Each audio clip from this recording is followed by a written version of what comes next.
অনেক দিন আগে আবুল এবং তার স্ত্রী সুমাইয়া একটি ছোট বাড়িতে থাকতেন। আবুল একটি অফিসে কাজ করতেন এবং তার স্ত্রী বাড়ির কাজ দেখাশোনা করতেন। আবুলের 2 সন্তান ছিল, এক ছেলে এবং এক মেয়ে।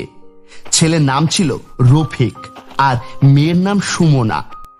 আবুল ও তার স্ত্রী সুমাইয়া সব সময় তাদের ছেলেকে ভালোবাসতেন এবং তাদের মেয়ে সুমনাকে খুব একটা পাত্তা দিতেন না।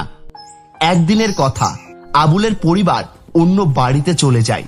তখন তার স্ত্রী বলে, শুনুন, এখানে সবকিছু খুব ভালো, কিন্তু আমি আমার ছেলে রফিকের পড়াশোনার কথা ভাবছি। তাকে তো স্কুলে ভর্তি করাতে হবে। এই নিয়ে তুমি চিন্তা করো না, আমার পাশের স্কুলে কথাবার্তা হয়েছে। আমার বসের পরিচিত কয়েকজন ওখানে থাকে, সেই জন্য ওই স্কুলে ভর্তি হচ্ছে। না হলে এখানে ভর্তি করা খুব কঠিন, কিন্তু এখানে শুধুমাত্র একজন বাচ্চাকে ভর্তি করাতে পারবো। হ্যাঁ, সমস্যা নেই, আমরা রফিককে এখানে ভর্তি করে দেব। ওমা, আমি কোন স্কুলে পড়ব? আরে বড় মেয়ে বলে কি, তুমি পড়ালেখা করে ইঞ্জিনিয়ার বা ডাক্তার তো হবে না। একদিন পর বিয়ে করে তোমার শ্বশুর বাড়ি যেতে হবে, বুঝেছো? সুমনা তার মায়ের কাছ থেকে এই কথা শুনে খুব কষ্ট পায়, কিন্তু কেউ তার দিকে মনোযোগ দেয় না। কিছুদিন পর রফিক স্কুলে যেতে শুরু করে। একদিনের কথা, রফিক সকালে স্কুলে যাওয়ার জন্য তৈরি হচ্ছিল। এমন সময় তার বোন সুমনা আসে তার ঘরে। এই দেখ আমার নতুন ব্যাগ, এই যে নতুন জামা কাপড়। তুই জানিস আমার স্কুল কত ভালো, অনেক দোলনা আছে। সত্যি স্কুলে অনেক মজা, তাই না? আর ম্যাডামরা অনেক ভালো করে লেখাপড়া করায়। দূর বোকা মেয়ে, কে পড়তে পছন্দ করে? আমি তো শুধু দোলনায় দোল খেতে আর বাচ্চাদের সাথে খেলতে পছন্দ করি। আরে কিরকম কথা বলছো ভাইয়া? তুমি তো জানো বাবা কত কষ্ট করে তোমার লেখাপড়ার টাকা জোগাড় করেন, আর তুমি এইসব কথা বলছো? এইরকম কথা বলতে তোমার লজ্জা করে না? আমি তোকে যা বলেছি তুই তার নিজের কাছেই রাখ, অন্য কাউকে বলবি না, নইলে আমি তোর জন্য আম্মুর কাছে অভিযোগ করব। তুই তো আগে থেকেই জানিস মা তোর সাথে কি করবে। তারপর তার মা সেখানে আসে। আরে বাবা, এত দেরি হয়ে গেল, চল স্কুলে চল, নইলে বাস চলে যাবে। রফিক স্কুলে চলে যায়। সুমনা সারাদিন তার মাকে তার কাজে সাহায্য করতে থাকে। স্কুলে না যাওয়ার জন্য সে খুব দুঃখিত ছিল, কিন্তু সে কিছুই করতে পারত না। একদিন রাতে সুমনার ঘুম আসছিল না এবং সে জানলার কাছে গিয়ে দাঁড়ালো। বাইরের শীতল হাওয়ায় সুমনা স্কুলের কথা ভাবছিল। তখন সে একটা আওয়াজ শুনতে পায়। এ ফর অ্যাপেল, অ্যাপেল মানে আপেল। বি ফর বল, বল মানে বল। আরে এত রাতে বাচ্চাদের পড়াশোনার শব্দ কোথা থেকে আসছে? সুমনা কণ্ঠটি আরো মনোযোগ সহকারে শুনতে শুরু করে। এইবার আবার কণ্ঠস্বর আসে। এসো বাচ্চারা, তোমাদের ইংরেজির খাতা বের করে নাও। আমি আজ তোমাদের কিছু ট্রান্সলেশন শেখাতে যাচ্ছি। আরে এইটা তো একটা ম্যাডামের কণ্ঠ, যিনি বাচ্চাদের পড়াচ্ছেন। কিন্তু এত রাতে কোন টিচার এই বাচ্চাদের পড়াবেন? সুমনা চারপাশে তাকায় এবং তারপর সে একটি বিল্ডিং দেখতে পায়। সেই বাড়ি থেকে বাচ্চাদের পড়ার আওয়াজ আসছে। আচ্ছা, তো আওয়াজ এইখান থেকে আসছে, কিন্তু এত রাতে আওয়াজ কিভাবে আসছে? আমি গিয়ে দেখি তো।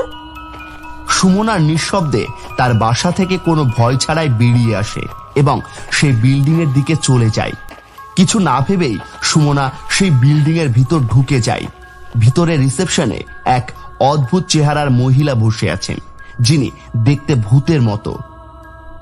তোমার ক্লাস কবে শুরু হবে? চলো তাড়াতাড়ি ভিতরে যাও, কাল থেকে আর দেরি করে আসবে না। আমার ক্লাস? আমি তো আজ প্রথম এসেছি। আচ্ছা ঠিক আছে, আমি ভিতরে গিয়ে দেখছি। সুমনা ভিতরে চলে গেল। আর একজন ম্যাডাম তার হাতে বই নিয়ে ঘুরে বেড়াচ্ছেন। আরে তুমি এখানে কি করছো? তাড়াতাড়ি ক্লাসে যাও, না হলে ম্যাডাম খুব রেগে যাবে। কিন্তু আমি কথা পরে বলে নিও, এখন তাড়াতাড়ি ক্লাসে যাও, তোমার এমনিতেই দেরি হয়ে গেছে। সুমনা কিছুই বুঝতে পারছিল না তার সাথে কি হচ্ছে। সে প্রথমবার স্কুলে এসেছে এবং সবাই তার সাথে এমন ভাবে কথা বলছে যেন তারা সবাই তাকে ইতিমধ্যেই চেনে। সুমনা ক্লাসে প্রবেশ করার সাথে সাথে সে হতবাক হয়ে যায়। একটা ডাইনি সব বাচ্চাদের পড়াচ্ছে। সুমনা খুব জোরে চিৎকার করে ওঠে। বাঁচাও! চুপ করো, আওয়াজ করবে না। বাচ্চারা পড়াশোনা করছে, দেখতে পাচ্ছ না? আর এত দেরি করলে কেন? তুমি নিজের সিটে গিয়ে বসো, আর কাল থেকে দেরি করে আসবে না, ঠিক আছে? সুমনা খুব ভয় পেয়েছিল, এতই ভয় পেয়েছিল যে সেখান থেকে সে পালাতেও পারছিল না। তুমি কি এখানেই দাঁড়িয়ে থাকবে? বললাম না ভিতরে গিয়ে বসো, চলো তাড়াতাড়ি যাও। হ্যাঁ ম্যাডাম, আমি যাচ্ছি। সুমনা একটি খালি সিট দেখে চুপচাপ বসে পড়ে। সুমনার সিটের মধ্যে আগে থেকে একটি খাতা ও পেন্সিল এবং ব্যাগ রাখা আছে। বাহ, এইসব তো খুব সুন্দর। এইসব তোমার, ঠিক আছে? তুমিও তোমার খাতা ও বই বের করো। সুমনা ব্যাগ থেকে একটি খাতা এবং একটি বই বের করে এবং সব ভুতুড়ে বাচ্চাদের সাথে সে পড়া শুরু করে। ডাইনি শিক্ষক খুব আদর করে বাচ্চাদের পড়াতেন, আর বাচ্চারাও সেটা বুঝতে পারত। সুমনা তার পড়াশোনায় এতই মনোযোগী ছিল যে তার ভিতর থেকে সব ভয় চলে যায় এবং তার ভিতরের সব ভয় শেষ হয়ে যায়। ডাইনি শিক্ষকের কথা সে খুব মনোযোগ দিয়ে শুনত এবং পড়াশোনা করতে সে অনেক ভালোবাসত। ডাইনি যা কিছুই পড়াক না কেন তা পড়তে সুমনার অনেক মজা লাগতো। ক্লাস শেষ হলে ডাইনিটাও সব বাচ্চাদের চকলেট খেতে দিত। ধন্যবাদ ম্যাডাম। এখন কাল থেকে তুমি সময় মতো স্কুলে এসো, তাহলে প্রতিদিন তুমি চকলেট পাবে। ঠিক আছে ম্যাডাম। কিন্তু তুমি একটা কথা মনে রাখবে। কি ম্যাডাম?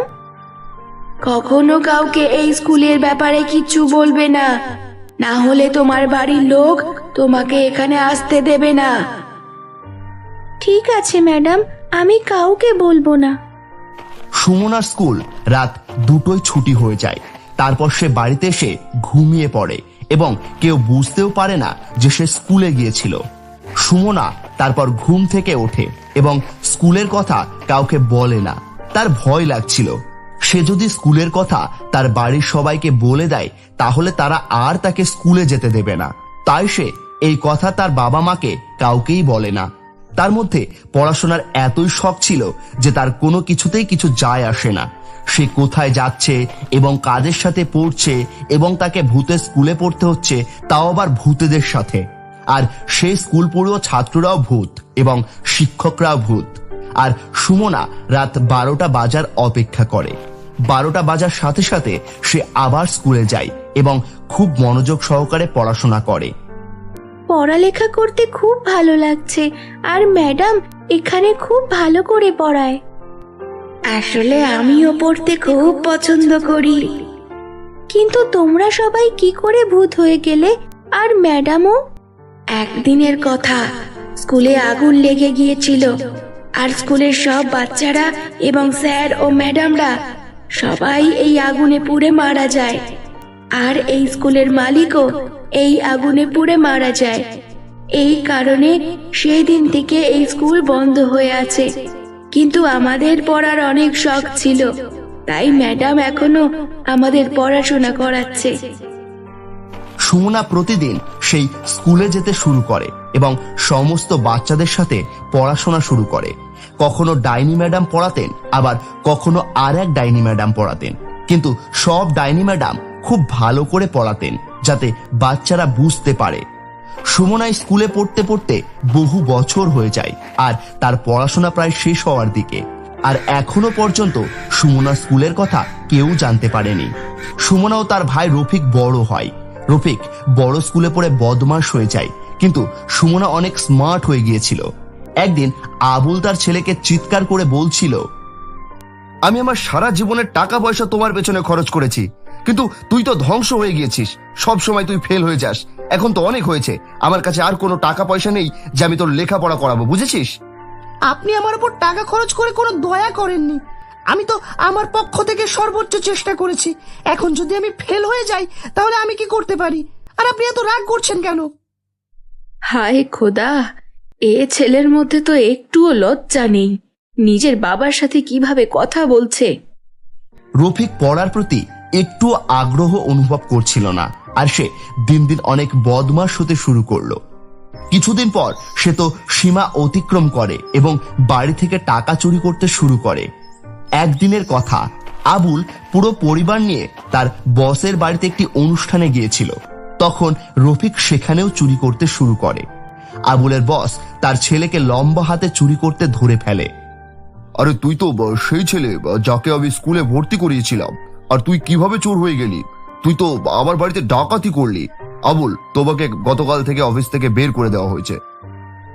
স্যার, এতে আমার কি দোষ? আমি একজন চোরের বাবাকে আমার কোম্পানিতে কাজ করাতে দিতে পারবো না। কে জানে কাল এখানে এসেও সে চুরি করবে, বুঝেছো? রফিকের কর্মের কারণে তার বাবা আবুল তার চাকরি হারায়। অল্প সময়ের মধ্যেই তাদের সমস্ত টাকা শেষ হয়ে যায়, এমনকি খাবারেরও সমস্যা হয়ে যায়। এসব দেখে সুমনা খুব দুঃখ পায়, তার খুব খারাপ লাগে এবং সে আশেপাশের বাড়ির ছেলে মেয়েদের টিউশন পড়ানো শুরু করে এবং সমস্ত সংসারের খরচ চালাতে শুরু করে। আবুল এবং সুময়া যখন এই কথা জানতে পারে, তারা দুজনেই হতবাক হয়ে যায়। আরে শোনো, সুমনা তো কোনোদিন স্কুলে যায়নি, তাহলে সে অন্য বাচ্চাদের কিভাবে পড়াতে লাগলো? এই কথা তো আমিও জানি না। এই কথা ভাবতে ভাবতে আমিও অনেক চিন্তিত। একদিনের কথা, সুময়ার আবুল তাদের মেয়ে সুমনাকে জিজ্ঞাসা করে সে কোথা থেকে পড়াশোনা করছে, কিন্তু সুমনা এটা বলতে খুব ভয় পাচ্ছিল। কিন্তু তার মা সুময়া তার পিছু লেগে যায় এবং বেচারা সুমনা পুরো সত্যটা সবাইকে বলে দেয়। সুমনার কথা শুনে আবুল ও সুময়া চিন্তায় পড়ে যায়। তখন আবুল বলে, মা, তুমি ভূতের স্কুলে পড়তে গিয়েছিলে, তাও আবার মাঝরাতে। এসব আমার ভুলের কারণেই হয়েছে, আমাকে ক্ষমা করে দিও। আমরা তোমার লেখাপড়ার ব্যাপারে কখনো ভাবিনি যে তোমার পড়ার অনেক ইচ্ছে ছিল, আর আমরা ওই ছেলের পিছনে সব টাকা নষ্ট করেছি যে কখনো পড়তেই চায়নি। বেটি, তুমি আমাদের মাফ করে দাও। সুময়া আর আবুল তাদের ভুলের জন্য অতি তপ্ত ছিল, আর সুমনা সেদিনের পর থেকে আর কখনোই সেই ভূতের স্কুলে পড়তে যায়নি। আর এখন তার বাবা মা তাকে পড়ানো শুরু করে, কিন্তু সেই ভূতের স্কুলের শিক্ষকদের সুমনা সব সময় মনে থেকে ধন্যবাদ দিতে থাকে। তো বন্ধুরা, এই ছিল আমাদের আজকের গল্প। এই গল্প থেকে আমরা এটাই শিখতে পারি যে যদি তুমি কোনো কাজ মনোযোগ দিয়ে করো, তাহলে তুমি একদিন অবশ্যই সফল হবে। গল্পটি যদি তোমাদের ভালো লাগে তাহলে একটি লাইক দিয়ে আমাদের চ্যানেলটি সাবস্ক্রাইব করে দিও, আর পাশের বেল আইকনটিতে ক্লিক করে দিও। দেখা হবে পরবর্তী কোনো ভিডিওতে। ধন্যবাদ।